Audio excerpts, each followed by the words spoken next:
Bonjour à tout le monde. Donc, Bonjour. je m'appelle Sylvain Connac. You are now muted. J'habite et je travaille à Montpellier et je suis enseignant-chercheur en sciences de l'éducation. Je travaille sur des recherches en pédagogie.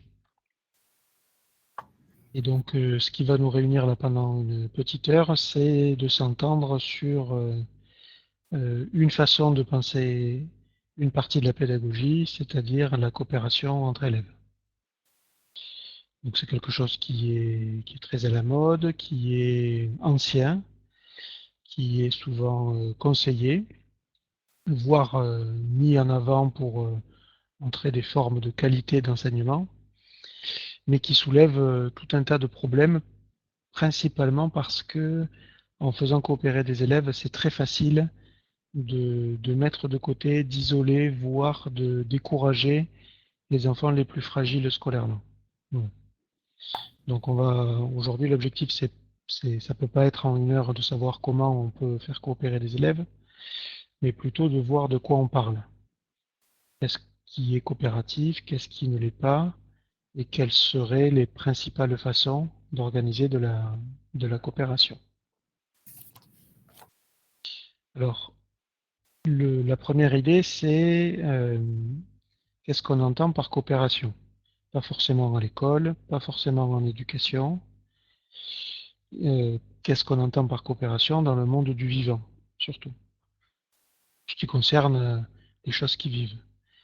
Donc là, les travaux sur la question mettent à jour que la coopération répond à trois familles de trois familles d'exigences. C'est ce que je vous montre ici. Trois caractéristiques essentielles. Donc il y a coopération entre des êtres vivants lorsqu'il y a des actions combinées. Ça paraît évident. Il y a des interactions qui se jouent. La deuxième caractéristique, il y a coopération lorsque les personnes sont d'accord pour coopérer, lorsque ces actions combinées sont intentionnelles. C'est intéressant parce que dès lors qu'à l'école, on oblige des enfants à coopérer, ça pose tout un tas de problèmes, justement parce qu'on les oblige. Et la troisième caractéristique, c'est que par la coopération, les participants en tirent chacun un bénéfice. Pas forcément le même, pas forcément d'égale intensité. Et chacun en tire un intérêt, euh, profite de la rencontre avec les autres. Donc voilà ce qui est coopératif, ça correspond à l'acceptation d'une générosité réciproque, c'est-à-dire que chacun accepte de donner un peu de soi, un peu de son temps, un peu de ses compétences au service des autres, sans attendre forcément quelque chose en retour. La deuxième idée, c'est que dans la coopération, il y a de l'interdépendance. Pour le dire autrement, l'interdépendance, c'est le fait qu'on ne peut pas coopérer sans la présence des autres. On a besoin de l'autre pour réaliser ce que l'on souhaite faire avec l'autre. La troisième caractéristique de la coopération, c'est que pour coopérer, on agit au même moment et dans le même lieu. Donc on est obligé de partager une situation. Et c'est en partageant cette situation justement que l'on coopère, donc étymologiquement, que l'on agit ensemble. Et la quatrième caractéristique de la coopération, c'est que l'action de coopération s'articule entre des situations individuelles et des situations collectives. Dans une classe où il y a de la coopération, c'est impossible. À la limite, si ça pourrait être possible, mais c'est certainement pas pertinent que, que de conduire les élèves tout le temps à coopérer. Dans les classes où je conduis mes recherches avec des enfants et des enseignants qui ont l'habitude de coopérer depuis longtemps, c'est maximum un tiers du temps où les élèves sont en situation de coopération. Alors souvent on confond euh, coopération et collaboration. Alors, ce qui est intéressant, c'est que la collaboration, c'est quasiment l'inverse de la collaboration. Alors, si je reprends les caractéristiques ici de la coopération, la collaboration, elle, s'appuie sur un idéal et des valeurs de solidarité, et pas de générosité. C'est-à-dire que le principe de la collaboration, c'est de s'associer, de faire groupe, pour essayer d'être plus fort face aux fléaux que l'on rencontre. C'est notamment ce qui se passe lors des actions de solidarité pour aider les plus fragiles ou les plus vulnérables. Donc ça, c'est extrêmement intéressant justement parce que le groupe mutualise une partie de ses forces au service des plus fragiles. Mais le problème avec la collaboration, c'est que on peut être solidaire et égoïste en même temps. Alors, il existe tout un tas de situations en classe. Peut-être que les plus parlantes, c'est celles que l'on vit nous en tant qu'adultes. Alors, je peux donner deux exemples justement de cette solidarité qui serait égoïste. En France, il y a eu, il y a quelques mois en arrière, l'incendie de Notre-Dame de Paris. Et puis, on a vu dans les médias les millionnaires et les milliardaires français se précipiter pour venir au secours de Notre-Dame et pour sa rénovation. Donc, à coût de dizaines, voire de centaines de millions d'euros, assez rapidement, en quelques jours, plus d'un milliard d'euros a été collecté. Et en fait, ce qui se cache derrière cette course, cette compétition à celui qui allait donner le plus en termes de solidarité, c'est d'un côté le fait qu'en faisant un don pour une telle œuvre, on a la possibilité de pouvoir bénéficier d'un abattement fiscal de 70% du don, ce qui fait que quelqu'un qui donne 100 millions d'euros se voit directement dégrévé de 70 millions sur ses factures d'impôt. Et il reste donc 30 millions de sa poche, mais qui sont rapidement, euh, sont rapidement couverts par toute l'image positive et la publicité qui va pendant des décennies couvrir le fait que Notre-Dame de Paris a été, grâce à des généreux donateurs, sauvegardée au moment de sa destruction partielle. Donc voilà, alors certains millionnaires, dont Bernard Arnault en particulier, ont rapidement pris conscience de cette réalité et ont expliqué qu'ils refusaient l'abattement fiscal. Les autres n'ont absolument rien dit, ce qui ne signifie pas du tout qu'ils soient plus égoïstes que d'autres, c'est pas ça. Mais en fait, on ne sait pas quelles sont les intentions qui se cachent derrière ce type de geste. Et c'est un peu ce qui se passe dans les situations de collaboration entre élèves ou entre adultes dans le monde du travail. C'est-à-dire qu'on ne sait pas qu'est-ce qui motive des gens à se tourner vers d'autres. Est-ce que c'est le fait justement de participer à une action collective ou est-ce que c'est le fait d'en tirer un bénéfice égoïste? Alors que du côté de la coopération, la générosité, elle, se définit comme étant un geste altruiste et complètement gratuit. La deuxième caractéristique de la collaboration, c'est l'interdépendance. C'est ce qui fait, comme la coopération, que ce sont des actions qui se ressemblent. Mais de suite, quand on étudie les formes que prennent la collaboration, on s'aperçoit qu'elle s'organise par une répartition des tâches. S'organise par une répartition des tâches. Euh, et le souci, c'est que cette répartition des tâches se fait selon un principe d'inégalité, puisqu'on confie les, les actions à réaliser aux partenaires qui sont les plus compétents pour réaliser ces actions. Et donc c'est pour ça que la collaboration est une forme d'interaction et de mutualisme qui est extrêmement intéressante pour tout ce qui concerne le management et plus largement l'organisation des productions et du monde du travail, alors que la coopération est quelque chose de beaucoup plus intéressant pour penser l'organisation et la structuration des apprentissages, et pas forcément de la production. Donc, comme je sais que c'est un peu compliqué et peut-être un peu nouveau ces idées-là, je vous ai prévu un petit sur justement cette distinction entre coopération et collaboration.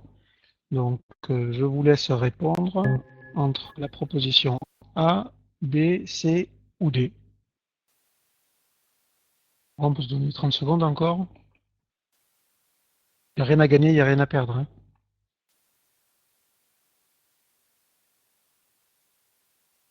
Allez, je vais publier les résultats. Là, vous allez voir que vos avis sont partagés.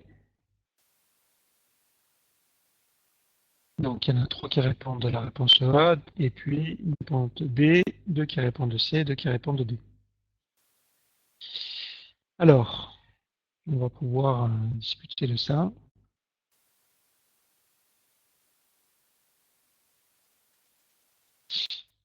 La réponse A, collaborer, c'est travailler ensemble. Ben justement pas, puisque la collaboration se constitue avec 2 types de situations. Des moments où on pense à plusieurs et on organise la production de manière à se répartir les activités. La mise en œuvre du projet en tant que tel, c'est chacun dans son coin.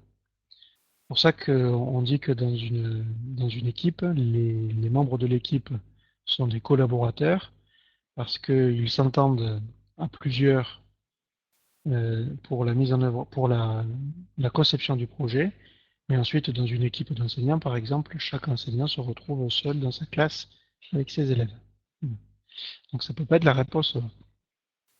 La réponse D, la coopération est intéressante pour travailler, la collaboration pour apprendre. Alors celle-là non plus, elle n'est pas bonne, parce que euh, la coopération, à la limite, pour être intéressante pour travailler, c'est tout ce que développent les acteurs de ce qu'on appelle l'économie sociale et solidaire. Mais la collaboration est intéressante pour apprendre? Eh ben non. C'est même un gros piège en pédagogie. Alors c'est des choses qui ont été identifiées par la thèse de doctorat de Philippe Mérieux en 1985, où il a étudié la façon dont les élèves, de manière spontanée, organisaient le travail lorsqu'ils étaient autour d'une même table. Et puis il a pu mettre à jour, entre autres, qu'en moins de 30 secondes, une forme de répartition inéquitable des tâches qui se réalisent, avec, selon son expression, des élèves concepteurs, des élèves exécutants, des élèves chômeurs et des élèves gêneurs. Voilà. Et le fait d'organiser le travail de cette manière-là, c'est-à-dire de manière collaborative, en donnant, en fait, au début, ça paraît évident, c'est-à-dire qu'on donne les élèves les plus dégourdis s'emparent des tâches les plus difficiles. Les élèves les plus en difficulté, eux, participent à l'œuvre commune en faisant ce qu'on appelle des tâches subalternes.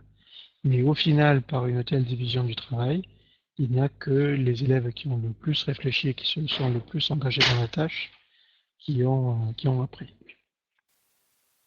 Donc ça ne peut pas être la réponse D. La réponse c'est coopérer, c'est se répartir intelligemment le travail. Et dans la coopération, il n'y a pas forcément de répartition de travail, même si c'est intelligent.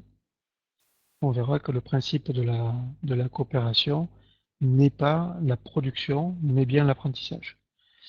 Et donc, l'affirmation qui pose le moins de problèmes, c'est l'affirmation B.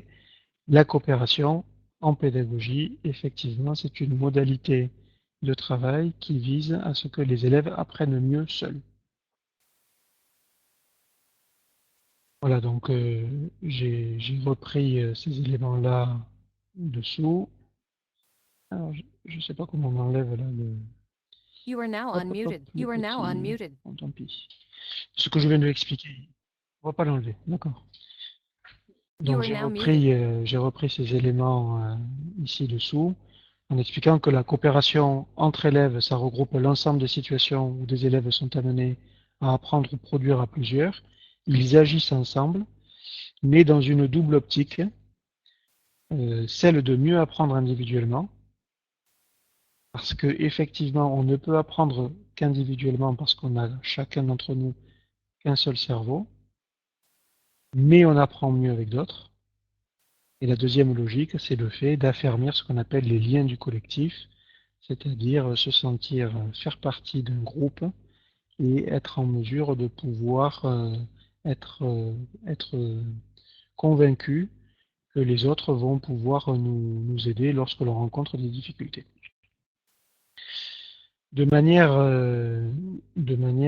pédagogique, quand on rentre dans la classe, dire ou vouloir faire coopérer des élèves, c'est éviter les formes de collaboration, mais c'est surtout rentrer beaucoup plus dans les détails. Parce que la coopération entre élèves, ça se réalise de manière très différente. Alors pour illustrer cette idée de diversité des pratiques de coopération, c'est pour ça par exemple que c'est pas une méthode d'enseignement, la coopération, et que c'est plus un peu comme une boîte à outils si vous voulez. Et à l'intérieur de cette boîte à outils, il y a des instruments dont peut se servir l'enseignant en fonction de ses intentions du moment. Et donc pour travailler cette idée, je me suis servi de ce petit schéma qui permet de représenter la variété des situations de coopération. Donc là, sur l'axe vertical, se trouve le rapport au savoir.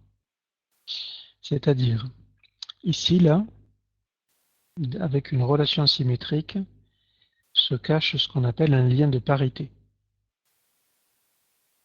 C'est-à-dire que des élèves se retrouvent ensemble et coopèrent parce qu'ils pensent qu'en étant à plusieurs, ils iront plus loin.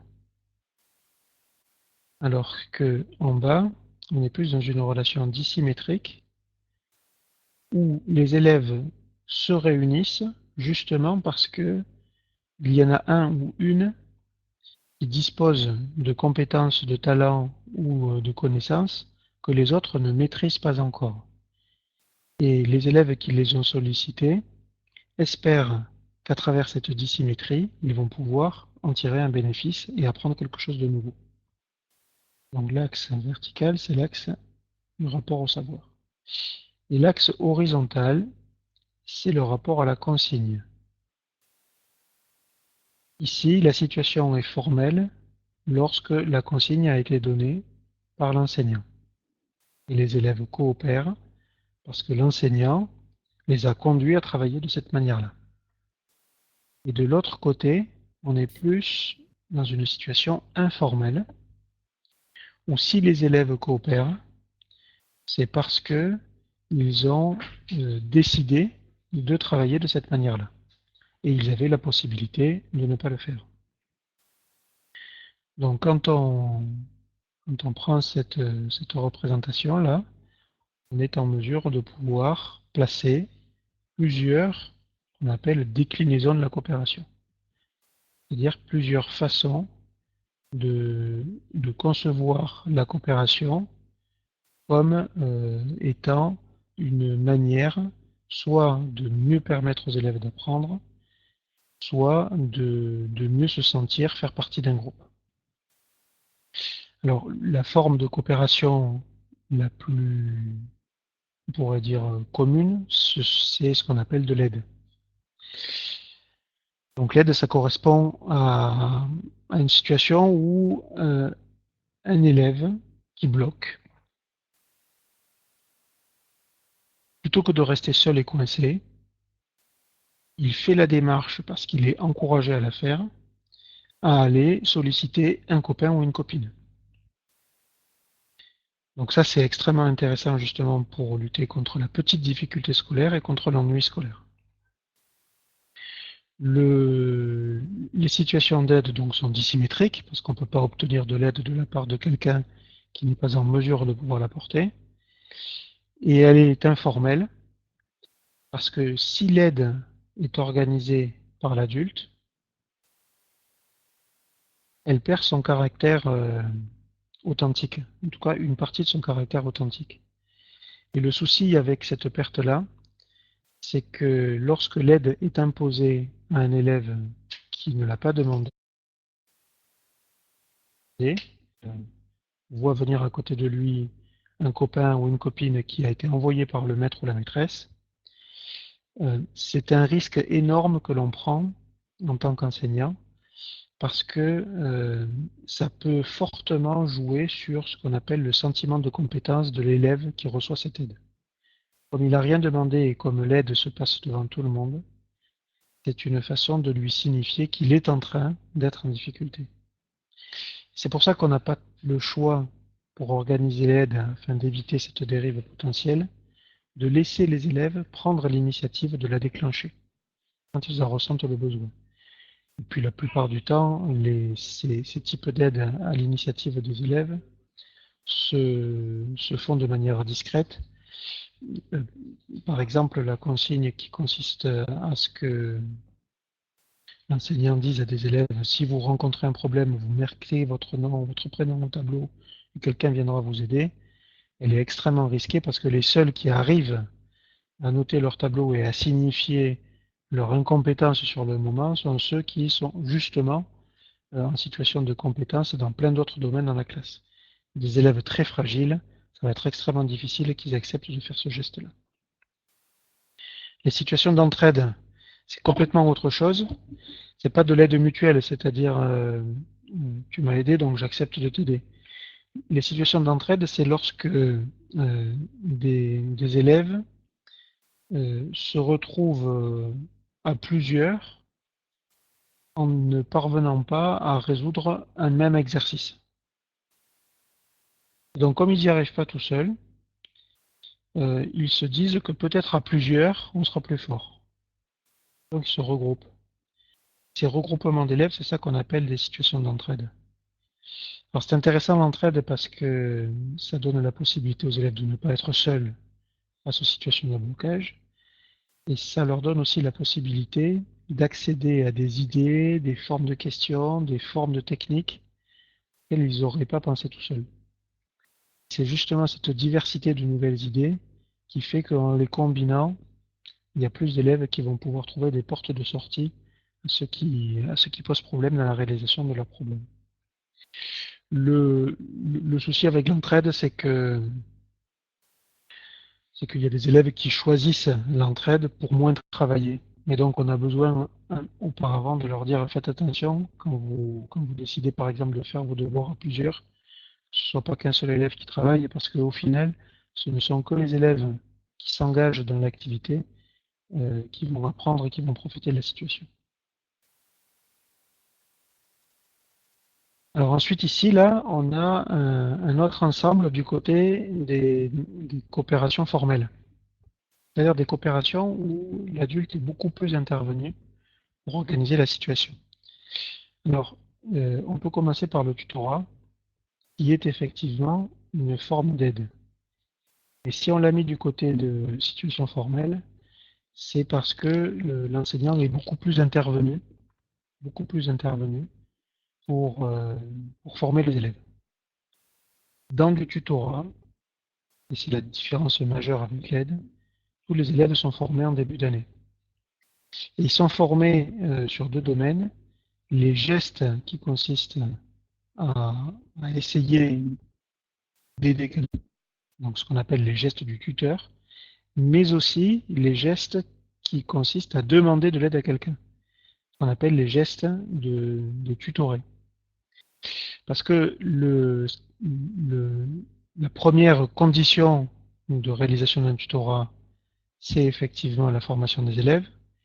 Mais la deuxième condition, alors c'est un mot un peu compliqué, c'est ce qu'on appelle de la réciprocité.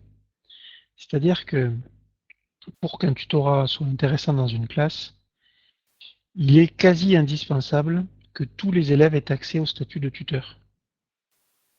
Parce que c'est en tant que tuteur que les élèves en tirent le plus de bénéfices. Et si dans une classe, il n'y a que, par exemple, que les bons, ceux qui réussissent facilement les exercices, qui deviennent tuteurs, ce qui se produit assez rapidement, c'est que c'est cette catégorie d'élèves-là qui, parce qu'ils profitent le plus des situations de tutorat, excellent dans la situation scolaire. Ça, c'est pas tant un souci. Ce qui est un souci, c'est pour leurs camarades qui, eux, n'ont jamais la possibilité d'accéder aux formes de tutorat, qui sont jamais tuteurs, qui sont jamais sollicités, et qui, progressivement, s'enferment dans des formes, on appelle ça de la résignation acquise, c'est-à-dire un sentiment d'incompétence, une perte de confiance en soi, qui se traduit par du découragement, voire de l'abandon de l'effort d'apprentissage.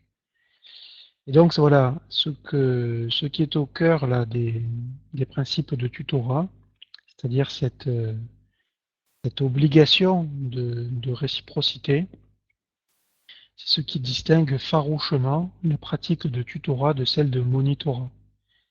Parce que effectivement, dans du monitorat, on a besoin que des élèves soient experts pour être moniteurs. Alors que dans du tutorat, tous les élèves peuvent l'être et ils n'ont pas besoin de justifier d'un niveau de maîtrise des savoirs scolaires important. Alors il y a une question là sur le chat, merci de l'avoir écrite. Comment peut-on mettre les élèves en très grande difficulté comme tuteur? Alors c'est toute la subtilité de l'organisation du tutorat. On n'a pas le choix en fait. Il faut que même ces élèves acceptent d'être en situation de tutorat. Alors ça se passe par de la formation, où c'est expliqué, et on explique même aux enfants que c'est important d'être dans une situation de tuteur parce que c'est celui qui est le plus valorisé et c'est celui qui apprend le plus. Mais ça suffit pas.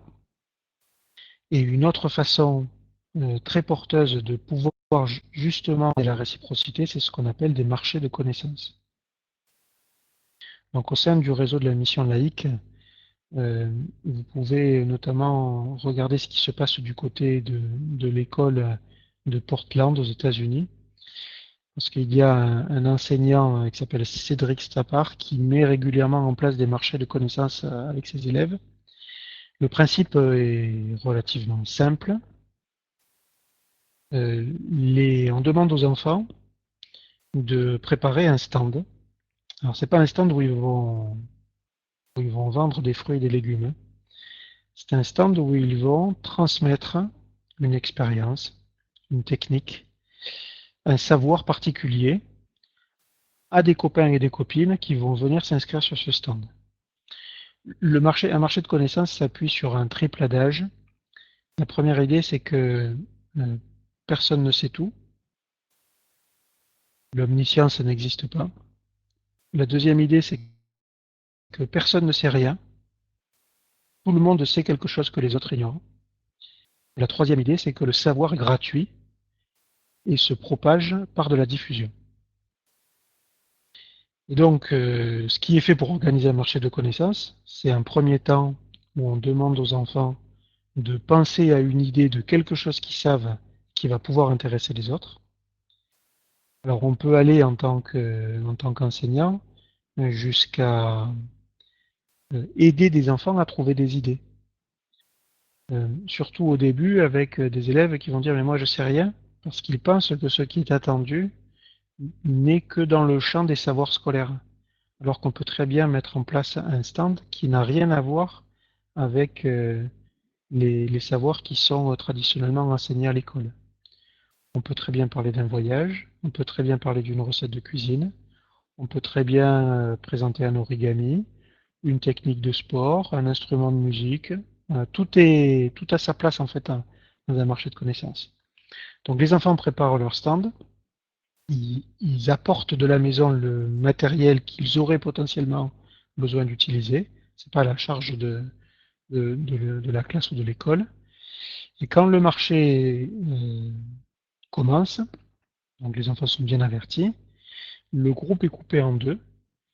Dans la première partie du marché, la moitié des élèves est en position de passeur, donc ils ouvrent leur stand, pendant que les autres enfants sont dans des positions de receveurs, c'est-à-dire ils circulent dans le marché et ils s'arrêtent au stand qui les intéresse pour obtenir justement la transmission des savoirs et des connaissances qui sont données par les passeurs.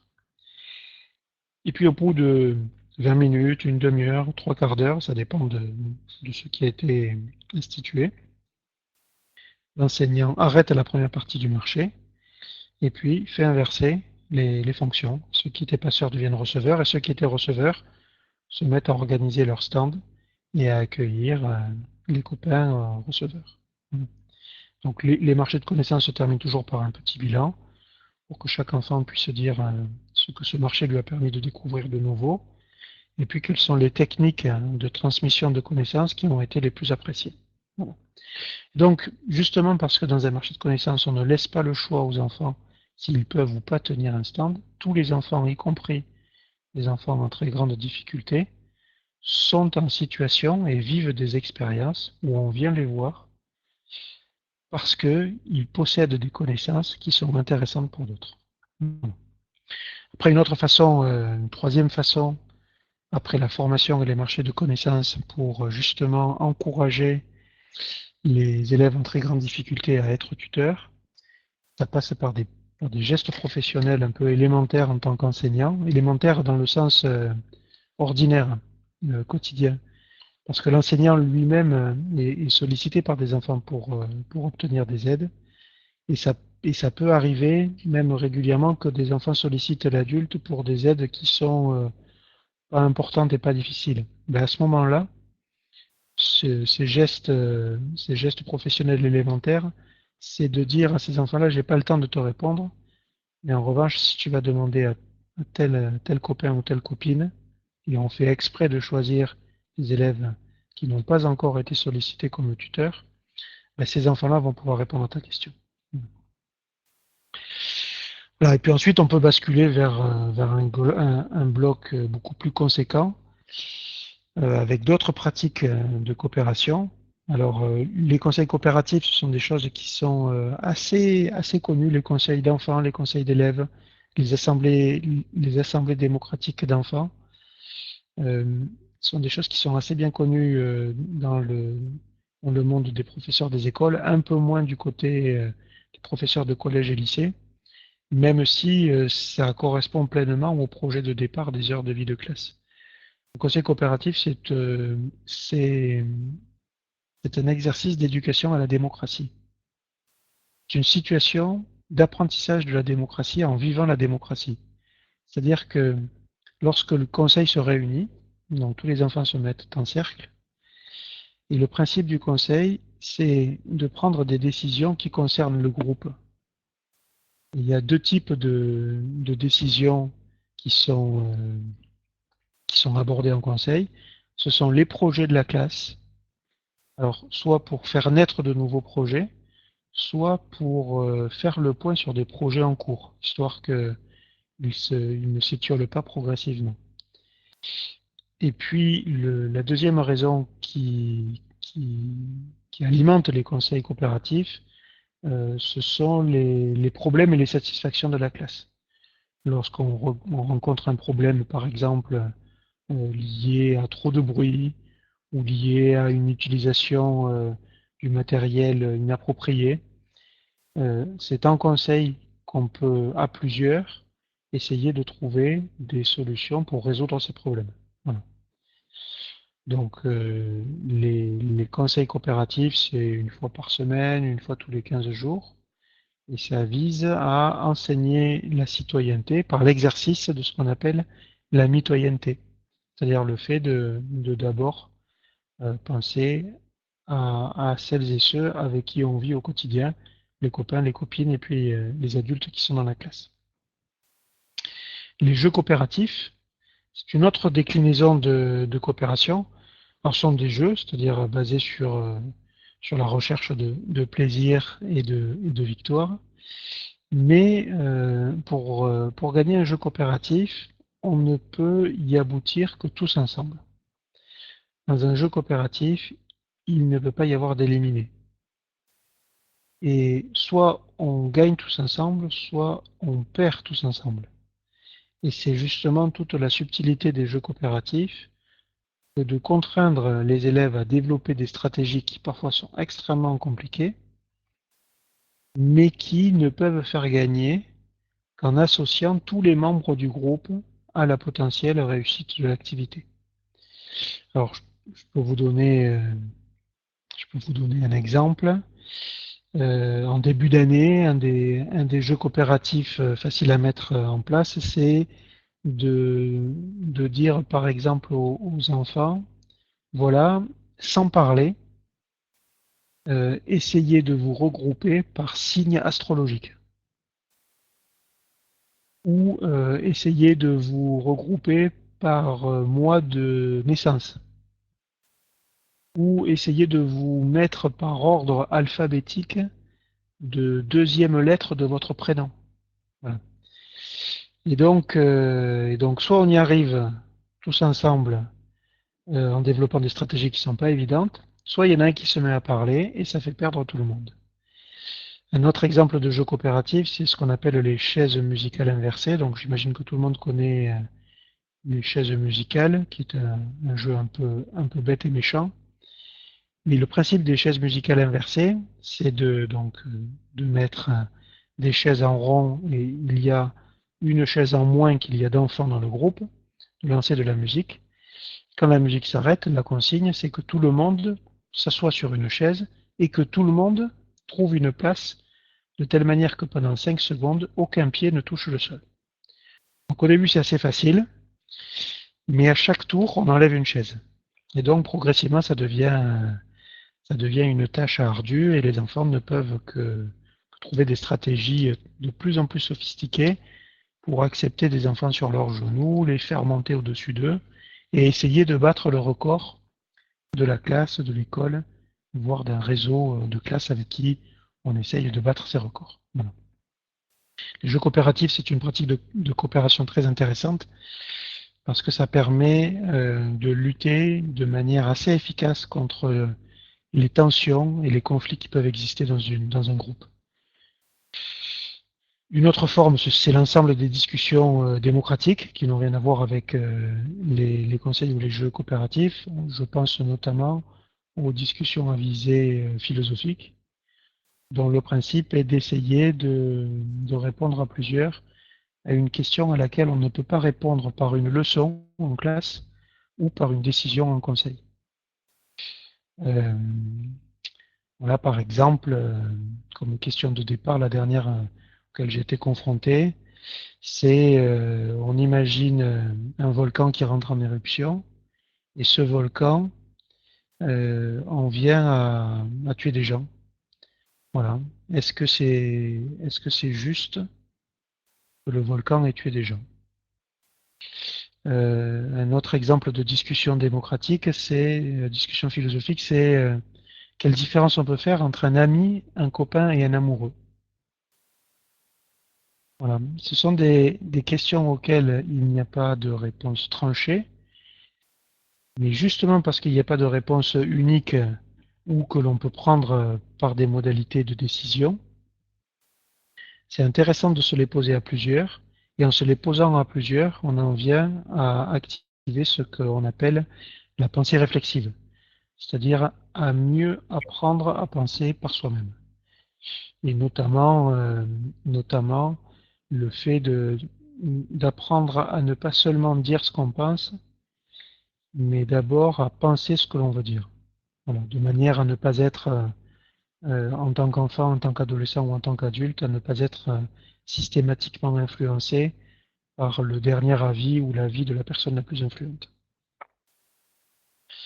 Voilà, et puis on a ici un ensemble de pratiques de coopération. Ce ne sont pas les dernières, mais ce sont des pratiques assez connues. Travail en groupe, travail en atelier, travail en équipe, qui sont des petites structures où des enfants se retrouvent par 3, 4 ou 5, pas plus. Mais ce qui est intéressant, c'est que chacune de ces formes de coopération a sa propre spécificité et que le travail en groupe n'a rien à voir avec le travail en équipe, que travailler en équipe n'a rien à voir avec du travail en atelier, dans l'organisation et puis surtout dans les objectifs pédagogiques qui sont poursuivis. Le travail en groupe, généralement, ça dure 5 minutes. Et l'objectif du travail en groupe, c'est de faire en sorte que les élèves, après avoir cherché tout seuls, confrontent leurs idées. La consigne à ne pas donner, par exemple, à du travail en groupe, c'est de dire aux enfants, essayez de vous mettre d'accord. Parce que le but, justement, c'est d'accepter de ne pas être d'accord avec les autres et de créer ce qu'on appelle du conflit. Et pourquoi c'est intéressant que des enfants soient en conflit lorsqu'ils sont en groupe? Parce que en livrant leurs idées, ils les confrontent aux idées différentes de copains et de copines, et ça sème la pagaille. Ça crée du doute. Ça crée ce qu'on appelle du questionnement. Et ce questionnement, il est très riche quand on est enseignant, parce que ça crée ce qu'on appelle la soif d'apprendre. Ça génère de la curiosité de savoir la réponse. Comment on s'en sort en fait? Puisque nous, en tant qu'enfants, là, on n'est pas d'accord, et on n'arrive pas à se mettre d'accord. Et ça laisse toute sa place au savoir scolaire et à la transmission des savoirs scolaires et de la culture. Le travail en équipe n'a rien à voir avec ça parce que déjà, travailler en équipe, enfin, la vie d'une équipe, c'est bien plus long que la vie d'un groupe. Une équipe, ça vit une année scolaire entière hein, sur un gros projet. Hein. Et puis, contrairement au travail en groupe, l'objectif d'une équipe, c'est justement d'essayer de se mettre d'accord dans la réalisation du projet. Une équipe, ça vise pas que les enfants se disputent. Ça vise la réalisation d'un projet. On espère en tant que pédagogue qu'à travers le projet dans lequel s'engagent les enfants, ils vont apprendre tout un tas de choses, notamment ce qu'on appelle les compétences transversales. La première, c'est travailler avec les autres, et aussi ne pas lâcher, faire preuve de persévérance, ne pas renoncer dès que l'on rencontre des petites difficultés. Ça permet aussi de réutiliser dans des situations plus authentiques que des scolaires, des apprentissages particuliers, par exemple en orthographe ou en résolution de problèmes mathématiques. Voilà. Puis je termine par le travail en atelier, qui est une forme que l'on retrouve surtout à l'école, en lycée professionnel et en école maternelle. Le principe des ateliers, c'est d'être dans des formes de manipulation autour de matériel pensé à cet effet. Il y a une dimension matérialiste dans l'atelier qu'on ne trouve pas dans le groupe ou l'équipe. C'est coopératif un atelier, alors qu'on pourrait très bien dire aux enfants d'être un atelier individuel. Et c'est extrêmement intéressant de leur dire d'être à plusieurs en atelier, parce qu'intervient ce qu'on appelle l'effet vicariant. C'est un mot un peu compliqué, la vicariance. C'est tout simplement, c'est un mot compliqué, mais c'est une idée qui me semble accessible. C'est tout simplement le fait que l'on apprend aussi par un double processus très courant, qui est celui d'observer quelqu'un et de l'imiter. C'est un psychologue américain qui s'appelle Albert Bandura qui a introduit cet effet-là et que l'on observe lorsque des enfants sont inscrits dans un même atelier. En fait, ils se copient. Et c'est extrêmement intéressant qu'il y ait ces formes-là d'imitation parce qu'on apprend aussi de cette manière-là. Et c'est une forme de coopération symétrique qui conduit beaucoup d'enfants à apprendre sur la vie de la classe, mais aussi sur des habiletés particulières. Bon voilà, j'ai fait un tour rapide. Je sais que j'ai été très rapide, donc je vous ai prévu quelques questions. Si vous en avez, je donnerai priorité à celles que vous notez dans la partie chat là. Mais en attendant, j'en ai prévu quelques-unes. On peut commencer par la troisième. Hein. Alors, pardon, pour la deuxième, c'est plus simple. Allez, c'est parti. J'annonce, on fait la numéro 2. Hein.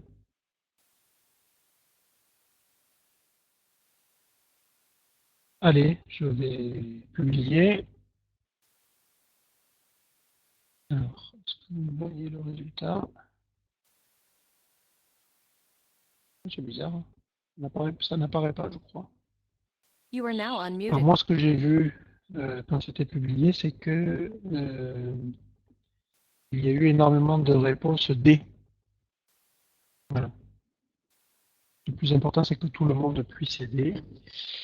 Et, et effectivement, je suis You are d'accord now avec cette muted. idée.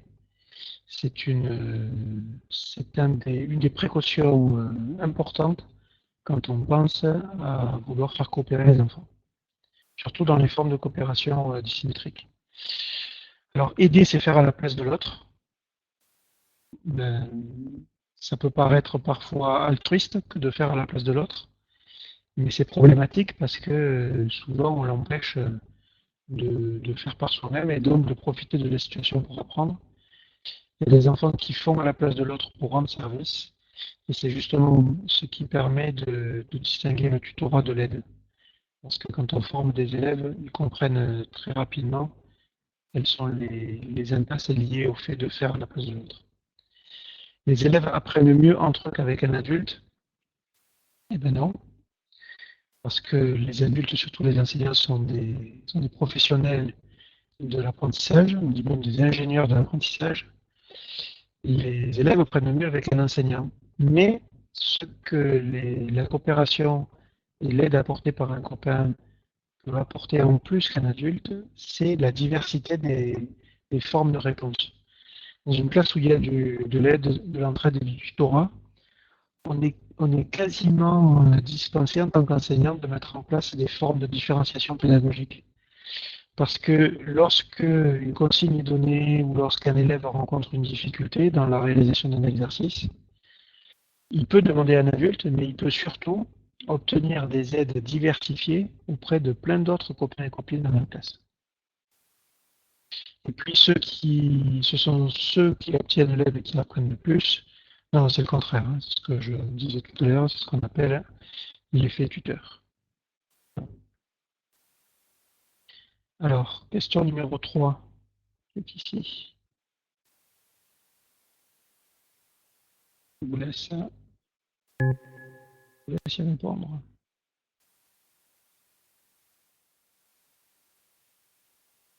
Alors, je vais publier. Donc, il y a 3A, 5B, aucun C et 3D. C'est ici le résultat. Là. Mais voilà. Alors, on peut reprendre ce qui est ici. Le travail en groupe sert à mettre la pagaille. Il fait le travail en groupe la pagaille dans la tête des élèves. Ça sert à créer de l'incertitude. Et c'est cette incertitude que les enseignants peuvent présenter les savoirs scolaires comme les réponses aux questions que les enfants sont en train de poser.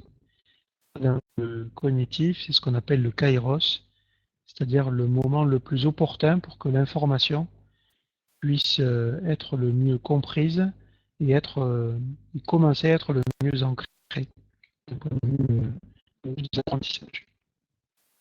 Le travail en équipe consiste à se répartir les tâches. Alors effectivement, on peut travailler en équipe en se répartissant les tâches, c'est ce qui se passe chez la plupart des professionnels, mais à l'école, lorsque le travail en équipe consiste justement à se répartir les tâches, on se retrouve avec les problèmes qui ont été soulignés par Philippe Mérieux, c'est-à-dire une répartition inéquitable de ces tâches-là, avec des élèves très, très compétents qui vont s'emparer des tâches les plus exigeantes, et puis leurs copains les plus fragiles faire des tâches qui permettent d'apprendre que très peu de choses. Par exemple, colorier, découper, distribuer la parole. Voilà.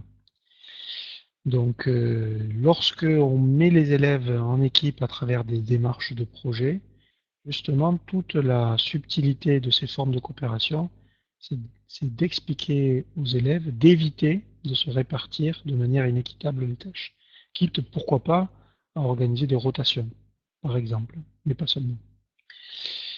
La compétition entre les équipes est une motivation.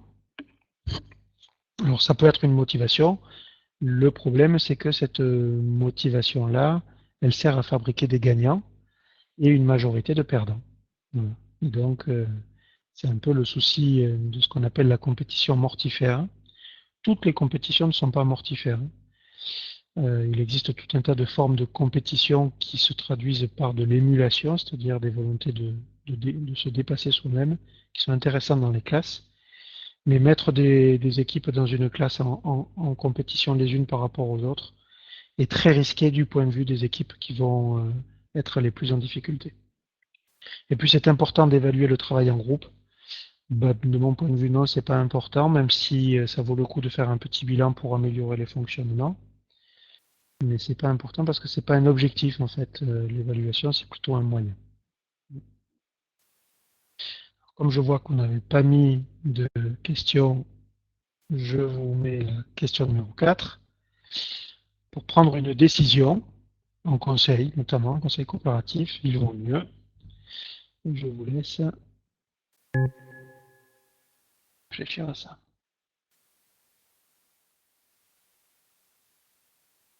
Allez, je vais publier. Voilà vos réponses. 6 pour la réponse A, 4 pour la réponse B. Alors, voilà, j'ai fait exprès de choisir cette question-là parce que, de mon point de vue, la bonne réponse est la réponse C. Parce que voter au niveau d'un pays, effectivement, on ne peut pas faire autrement pour prendre une décision, on est beaucoup trop nombreux, mais à l'échelle d'une classe, dans un petit groupe, le problème du vote, c'est que ça équivaut à ce que la majorité impose sa loi à toutes les minorités, même si une minorité avait raison, était plus et avait des raisons valables de pouvoir prétendre sa proposition. Et donc, dans des logiques de coopération et d'éducation à la démocratie, le vote est reconnu comme étant la moins bonne des solutions qui parfois s'impose. Alors on pourrait se dire, ce qui est intéressant, c'est lorsque tout le monde est d'accord sur un consensus, mais le souci, c'est quand le consensus est mou, c'est-à-dire que tout le monde, dans la négociation, a accepté de donner un peu de terrain. On arrive à quelque chose où tout le monde est d'accord, mais au final qui ne convient à personne. C'est pour ça que dans les théories sur l'exercice de la démocratie, notamment les travaux de Jean Le Gall, qui s'appuient sur les écrits d'un philosophe allemand qui s'appelle Jürgen Habermas, le tirage au sort entre des propositions qui ont été débattues et sur lesquelles on n'arrive pas à s'entendre, à trouver un consentement, le tirage au sort paraît comme étant le moins problématique. Voilà. Je vois que nous sommes arrivés à 19 heures. Moi, j'ai encore un peu de temps, mais j'ai mis une bibliographie. Et en allant sur ce lien-là, vous aurez accès à tout un tas de ressources qui ont été faites dans le cadre des rencontres d'été des cahiers pédagogiques sur tout ce dont on vient de parler, les mots de la coopération et puis les déclinaisons, travail en groupe, tutorat, marché de connaissances, conseil coopératif, jeu coopératif. Voilà. Ce sont des supports libres de droit. Oui, bonjour Sylvain, c'est Nathalie de Portland. Ah, merci voilà. pour cette... Oui. Oui, merci pour cette distinction entre coopération et collaboration. Moi, mon souci, en fait, ce ne sont pas les élèves forcément les plus faibles, mais plutôt ceux qui prennent le dessus, le rôle de leader tout le temps, qui ont tendance à écraser les plus faibles. Et c'est vrai que dans la classe, c'est difficile de les mettre dans des groupes, dans des équipes, parce qu'ils vont toujours prendre ce rôle de leader. Alors j'essaye parfois de mettre tous les leaders ensemble, ceux qui ont vraiment une grande confiance en eux, mais ça reste compliqué. Comment est-ce que vous gériez justement ces élèves qui se sentent toujours plus en avance par rapport aux autres? Alors, moi, il me semble que c'est quand même intéressant que l'école favorise l'émergence de leaders. Et c'est pas contraire à la coopération. Ça serait très problématique quand même que des organisations coopératives de la classe découragent des enfants qui peuvent avoir ces habiletés et ces talents. Donc, si on a la chance d'avoir des leaders dans une classe, c'est plutôt une richesse. Maintenant, c'est vrai, hein, comme vous le dites, il y a une différence majeure entre être un leader et être un chef. Oui. Parce que le chef, il impose, il soumet, et puis il est plutôt dans des postures d'empêchement. Alors que le leader, justement, il est plus dans des postures de valorisation. Alors, qu'est-ce qui peut être mis en place dans une classe pour favoriser l'émergence des leaders et empêcher les stratégies de chef? C'est peut-être de manière paradoxale, c'est ne pas ne pas obliger les élèves à coopérer, ne pas obliger les élèves à travailler en groupe ou en équipe. Pour le travail en équipe, autoriser les élèves à faire des projets, comme on dit, personnels. Mhm. Les laisser éprouver le manque lié à la solitude, de manière à utiliser la coopération non pas comme étant une consigne scolaire, mais comme un possible qui me permet de mieux aboutir à ce que je viens faire à l'école, c'est-à-dire apprendre, me faire des copains, m'engager dans des projets qui me plaisent. Voilà. Et paradoxalement, en présentant la coopération comme ça, les leaders n'auront pas le droit et même n'auront pas la possibilité de s'imposer auprès d'autres. C'est ce dont un peu j'avais parlé tout à l'heure sur l'aide. C'est-à-dire que des enfants peuvent demander de l'aide, mais ils n'ont pas le droit d'imposer de l'aide à quelqu'un qui l'a pas demandé. Voilà. Mhm. Après voilà, qu'il y ait des formes de dissymétrie dans la relation coopérative, c'est aussi ce qui favorise la vicariance. C'est-à-dire, c'est aussi ce qui donne la possibilité à des enfants peut-être un peu plus en retrait ou un peu plus fragiles, de regarder comment des plus dégourdis s'y prennent pour ensuite Les pouvoir les imiter. imiter. Oui, très bien, merci. Ouais, c'est vrai c'est vrai qu'on n'a pas l'habitude là d'utiliser le tirage au sort, hein, même dans la façon dont on travaille en tant qu'adulte. On vote quand on n'est pas d'accord, mais quand on vote et qu'on arrive à une décision avec même du 80% pour et 20% contre, il y a 20% des personnes qui se voient imposer une idée qu'ils avaient refusée. Et c'est extrêmement problématique cette idée-là, hein. Et ce qui est étonnant, c'est que le tirage au sort évite ce type de contestation. Et c'est comme ça d'ailleurs que la démocratie est née. À Athènes, pour lutter contre tous les problèmes qui étaient liés aux premières formes d'émergence de la démocratie, l'abus de biens social, le fait que certains râlaient de ne pas avoir été élus, etc., etc. Un député athénien qui s'appelle Clisthène a eu l'idée des boules noires et des boules blanches pour désigner les représentants du peuple. Il aurait eu cette phrase en disant, puisque nous, on n'arrive pas à choisir nos représentants, laissons les dieux décider pour nous. Et ça fonctionne en France un petit peu dans les tribunaux d'assises. Ça fonctionne aussi à l'école lorsqu'il faut prendre des décisions sans donner l'impression que les plus puissants, les plus nombreux, les plus forts imposent systématiquement leur avis. Lorsqu'un élève n'arrive pas à travailler avec d'autres pour des problèmes relationnels systématiques, c'est un peu le sentiment quand on lui propose de le faire seul. Oui, alors c'est un peu paradoxal, mais euh, quand on donne la possibilité à des enfants de travailler seuls, ils, euh, ils en viennent à reconnaître plus facilement les avantages potentiels de la coopération. Et au contraire, quand on oblige des enfants à faire partie d'un groupe alors qu'ils ne le veulent pas forcément, on les prive justement de cet apprentissage-là. Moi, souvent, je prends la métaphore des épinards. Si vous, si vous avez déjà rencontré des enfants à qui on a obligé de manger des épinards parce que les épinards, c'est bon pour la santé. Et ben, il y en a certains qui, depuis, ne mangent plus du tout des épinards parce qu'ils en ont été dégoûtés. C'est un peu la même chose avec la coopération. C'est-à-dire que quand on oblige des enfants à coopérer, ou des adultes, c'est pareil, hein, ça peut générer l'effet inverse et aller jusqu'à de l'écœurement. Et alors que la coopération, c'est pas ça, ça reste quand même une richesse. Voilà, c'est ça, le fait de travailler tout seul en ayant la possibilité de se tourner vers les autres, de pouvoir coopérer, en tout cas de ne pas être obligé de coopérer et de pouvoir faire le même travail tout seul, humainement, parce qu'on est fait comme ça. C'est pour ça que Aristote disait que l'homme est un animal politique. Humainement, on est attiré par les relations sociales. En tout cas, c'est contre nature que de rester longtemps tout seul. Même si, pour apprendre, à un moment donné, ça reste quand même indispensable de pouvoir se concentrer sans être soumis au regard ou à la pression des autres. Alors, il y a deux choses. Je ne sais pas si je vais répondre à ce que tu dis. You are now muted. Sur la construction d'un consentement mutuel, l'idée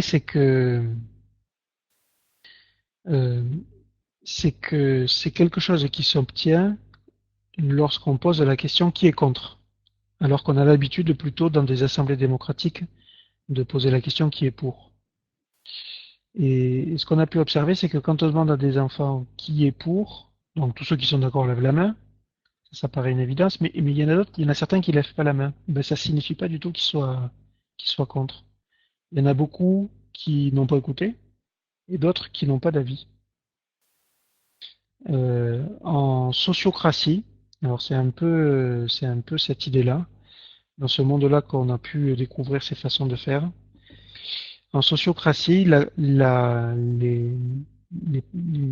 pionniers de ces façons de travailler ont proposé la question qui est contre. Et pour prendre une décision, le fait de demander qui est contre, si personne ne lève la main, ça ne veut pas dire que tout le monde est d'accord, mais ça veut dire que personne ne s'oppose à ce qu'on teste pendant une période d'une semaine ou deux, la réalisation et la mise en œuvre de cette décision, quitte à la rediscuter plus tard. Mais personne n'est contre, donc on peut essayer. Voilà. Et puis 15 jours après, on se repose la question, est-ce que ça a réglé le problème? Si le problème est résolu, effectivement, on a trouvé un consentement mutuel. Si le problème n'est pas résolu, ça veut dire que cette piste-là n'était pas la bonne, et donc peut-être qu'on peut envisager une autre piste qui n'a pas encore été testée. Now unmuted. Bon, mais merci à tout le monde. Je vois qu'il y a des bonnes soirées un peu partout. À bientôt. Au revoir.